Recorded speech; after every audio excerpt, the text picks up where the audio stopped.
এবারে খেলার টুকরো খবর। টি-20 বিশ্বকাপ সামনে রেখে স্বাগতিক যুক্তরাষ্ট্র ক্রিকেট দলের হেড কোচের দায়িত্ব পেলেন টাইগারদের সাবেক কোচ স্টুয়ার্ট ল। সাবেক এই অজি ক্রিকেটারকে কোচ হিসেবে নিয়োগ দেওয়ার খবর নিজেদের ওয়েবসাইটে নিশ্চিত করেছে মার্কিন ক্রিকেট বোর্ড। সবশেষ বাংলাদেশ অনূর্ধ্ব-19 দলের হেড কোচ ছিলেন ল। সম্প্রতি টাইগারদের ব্যাটিং কোচ হওয়ার জন্য আবেদন করেছিলেন তিনি।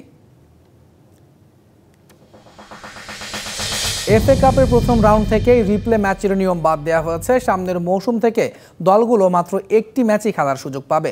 নির্ধারিত সময়ে বিজয়ী চূড়ান্ত না হলে খেলা গড়াবে টাই ব্রেকারে। ইংল্যান্ড এফএ এর সঙ্গে প্রিমিয়ার লিগের ক্লাবগুলোর 6 বছরের চুক্তিতে ফিরতি ম্যাচ বাতিলের সিদ্ধান্ত হয়েছে। এফএ জানিয়েছে ইউএফার বর্ধিত প্রতিযোগিতার সূচির সাথে তাল মেলাতে এই নিয়ম করা হয়েছে। চ্যাম্পিয়ন্স লিগ থেকে ছিটকে পড়ার পরদিন জরিমানা করা হলো বার্সেলোনাকে।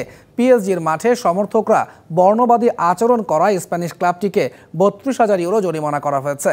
পার্ক ডি ফ্রান্সে বার্সেলোনার সমর্থকরা বর্ণবাদী আচরণ করে। শুধু তাই নয়, আতশবাজি ফুটিয়ে স্টেডিয়ামটির ক্ষয়ক্ষতি করেছে বলে ক্লাবটির ভক্তদের বিরুদ্ধে অভিযোগ করেছে ইউএফা।